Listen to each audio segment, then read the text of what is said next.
I find Chuuka Taisen to be a bit of an odd game. It's very bare bones.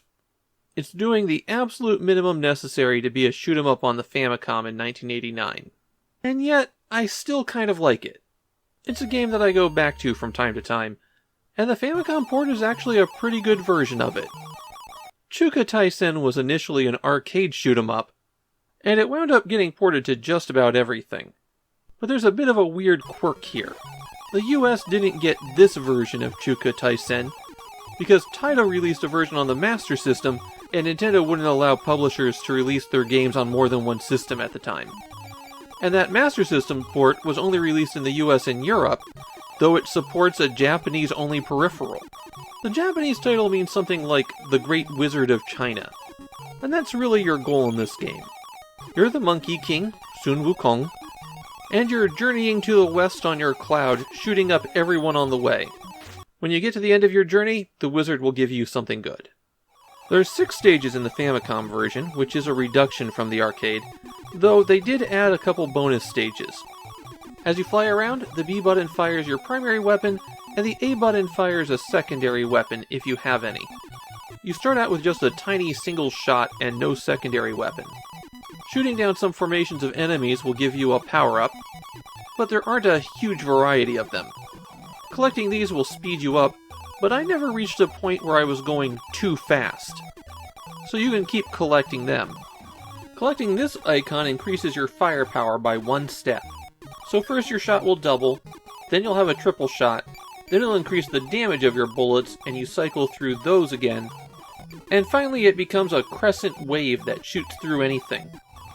You can also find a variation on that pot that increases your power 2 steps. Another power-up will give you auto-fire, though I really didn't find it necessary in this one. Just mashing the button seemed to give me a pretty good rate of fire here. And those are all the power-ups that are dropped, which doesn't seem like a whole lot.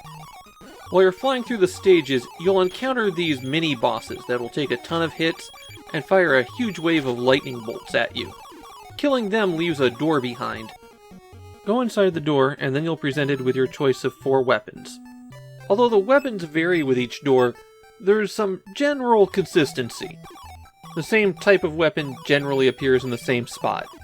You can use the secondary weapons as much as you like, so when you get them, feel free to blast away. The 4 flames surround you and move in a circle, and you can't refresh them until they've all hit an enemy. It's decent protection on a stage, but not very useful against a boss. The 2-way and 3-way shots give you extra firepower above, below, and behind you. The fire wheel is my personal favorite. It circles you once and then flies out straight ahead. Because of that positioning, I found it very useful for dealing with attacks from above. Plus, it's extra effective against bosses.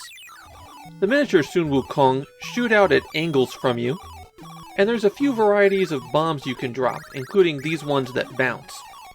It only takes 1 hit to kill you in Chuuka Taisen, and when you die you lose all of your power-ups. That's annoying, but it's less of a hardship than you might think, because the power-ups don't help that much.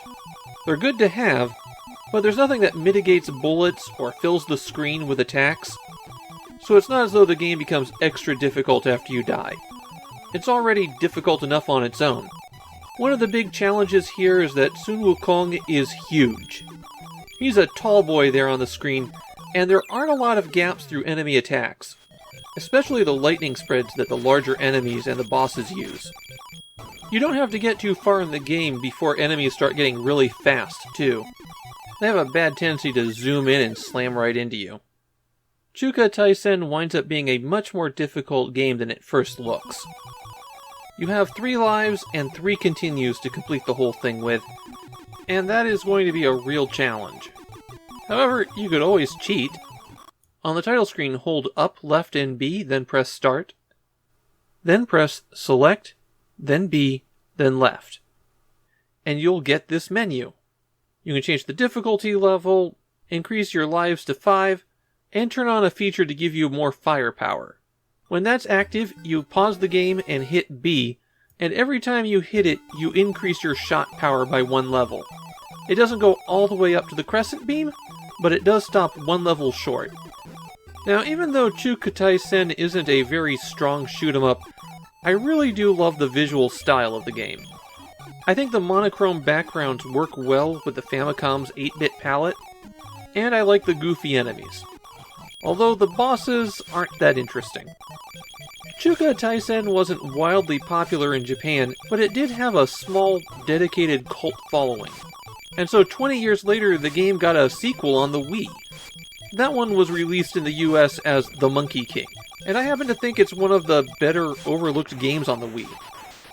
As for the original Famicom game, yeah, it's not the best shoot-'em-up on the Famicom. And I don't even think it'd make the top 10. But it's solid, and I have a lot of fun with it.